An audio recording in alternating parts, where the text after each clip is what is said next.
Hey, my name's Nick Haig. I'm a Kiwi. I used to play for New Zealand Black Sticks, 210 caps, and now I'm in Belgium playing for Heracles Hockey Club. My nickname is Hagar. Okay, Nick, what a career. Tell us a bit about it. Why did you start playing hockey? Right, so I started when I was really young. I was always at the hockey pitch. My mum played for New Zealand in her day, and she also coached a lot. So I think I was at the turf from sort of 2-3 years old, and properly started playing at about the age of 5. Okay, and can you list a bit all the clubs you played for? If you can remember them. Yeah, all the clubs. So I started out playing for a club called Carlton when it was sort of 6-a-side on the grass. And after that I moved to a new club called Helpless, which is where I spent a lot of my youth. And then on to high school, played for the school, had a very good school team, and school history. We had won a lot of championships, so that was a really cool time. And then I moved back to Carlton Reckless. This is all in Christchurch, New Zealand. And then after that I moved to Auckland. I played for Hibiscus, the Bickies, as we're better known, and there's a lot of good Kiwi players that have played there as well. And after that I moved over here, so now playing for Royal Heracles, having a good time in Belgium. Okay, and you said it already, you played for the Black Sticks, you had a lot of caps. What's your best memory with the national team? Best memory, I'll never forget walking out to the stadium at the opening ceremony of the London Olympics. That was really special. So lots of years of good work and training paying off. And then on the pitch, at the Commonwealth Games, we got a bronze medal in 2010. That was really memorable. And also playing in an important match at the Olympics in London against Germany as well.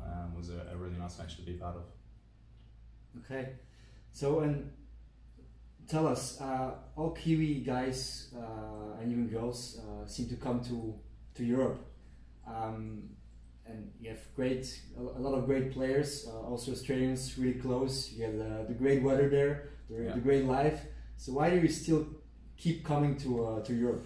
Yeah, it's a question we always get asked, right? So why do we come from paradise and come to live in Europe for a while? But the hockey in New Zealand is not as strong, so it's a really good opportunity for us to come and try and play our trade and get better, and do so in a professional way, which is really cool, and a good opportunity for us to at the same time see Europe and travel and experience it.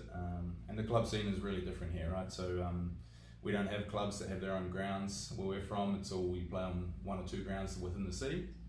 All the clubs play there, so here you really get that team and that club feel, which is something special. Yeah, and maybe talking about that club hockey, you're playing for Heracles. It's your second time you play for Heracles. You came, you left, you come back. Yeah. I guess it's a pretty special club, right? Yeah, it is. So the first time I was here, I think it was about 6 years ago. And that was my first overseas experience, and I really enjoyed it. The club is pretty special. So it's a really family-oriented club, and they really make you feel part of that, which I love. And the guys are awesome. So really talented local talent, which is really cool. So I always wanted to come back. The opportunity came up to come back again last season, so I took that. Now this is the second season again. Teams had some really good performances over the last couple of years as well. When I came, they just qualified for EHL, that lost the final of the Belgian competition the year before. And EHL was pretty fantastic for the club as well, making through to the top 4, and the support we have from our fans is pretty unreal. I haven't seen it elsewhere, so yeah, it's a special club and I'm enjoying my time here. Yeah, and talking about EHL, so you said that Heracles is not the biggest club in Belgium, but again, you're playing for an EHL ticket tomorrow, so yes, it's quite exciting to do that again in 3 years' time. Yeah, absolutely. So we've got a great opportunity. Unfortunately, things didn't go our way in the semi-finals, but now we have an opportunity to get that EHL ticket against Dragons. Our season hasn't been the most consistent, but we're managing to play well when it counts. So if we can play consistently well across the 70 minutes, 2 games, we've definitely got a really good opportunity to get that EHL ticket, and the guys are really pumped and looking forward to it. Okay, And maybe talking about that new format, because it's the first time in Belgium that we use the new format where you have the quarterfinals. And I think it's quite interesting to have your opinion about it, because do you think it's fair that like, for example, Racing, they lost only one game and they don't have anything, not even an EHL ticket? How do you look on that? Yeah, it's definitely an interesting format, and the way it's turned out is it's got people talking for sure. So if you look at the way the two pools finished, the top 4 teams, they missed out on going through to the semi-finals. So that's really interesting. I personally prefer the old way. We have the round robin, but I also like a semi-final and final at the end. So this one has been fortunate for us. We had a good upset win against Racing, and then we were able to progress. And we've had similar teams in the same position. So I think it was Beerschot as well, and Leopold and Dragons all sort of coming through the semi-finals. Yeah, it's interesting. It's I'm sure it'll continue to raise some conversation, and I'm interested to see what they do with the format next year. Yeah, me too. Then let's talk a bit about life besides hockey. What do you do when you're not training and playing? Yeah, so I'm actually working full-time as well. I work for BDO, the accounting and advisory firm, but I work in the global IT department as a project manager. So that keeps me very busy. So that's every day, and I'm either traveling to Eindhoven or to Brussels to work each day. But really enjoyable. Nice to be involved in an international office as well, meet lots of new people. And then I finish the day and go straight to training pretty much every day. So it's a busy lifestyle. And my wife's here as well, and she's got a great job in Antwerp City as well, a marketing role, which is fantastic. So we're pretty well set up and pretty lucky. Yeah, but let's talk a bit about that, because it's quite an exception. Not a lot of foreign players come here and do a full-time job next to it. So how do you handle it? Performing at the highest level, keeping your wife happy, having the job. So it's pretty hard, no? Yeah, it's full on. Friday evening, I'm normally pretty buggered, so I don't really get up to too much. It's sort of sit at home and catch up with Hayley and spend some time together. So it's full on, but I think I'm used to it. When I was playing for New Zealand, it was a similar situation. We didn't get paid a lot of money, so guys had to either have a job or they'd be studying. And then for 5-6 years I was working full time and playing for New Zealand, so I'm used to that lifestyle. It's demanding, but it's a nice challenge as well. Yeah, and then looking at the fact that not a lot of players are combining a full-time job with playing on a division level. Yeah. Do you feel now, having seen a couple of years in Belgium, that there is enough energy put in this matter by the clubs, by the federation, to stimulate and facilitate the combination for young people to study and to work with top-level hockey?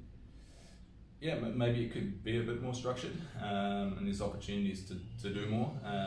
In my situation, the first time I came, I was just playing, and I'd finished my studies, so it was a very relaxed time, but I didn't want to work. This time, I really did want to work, and so did Hayley, and we really took it upon ourselves to find that work, and the club supported us as well.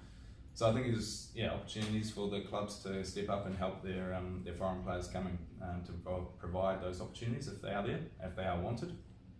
But maybe there's another opportunity for another branch or sort of sector of hockey to help in that situation as well.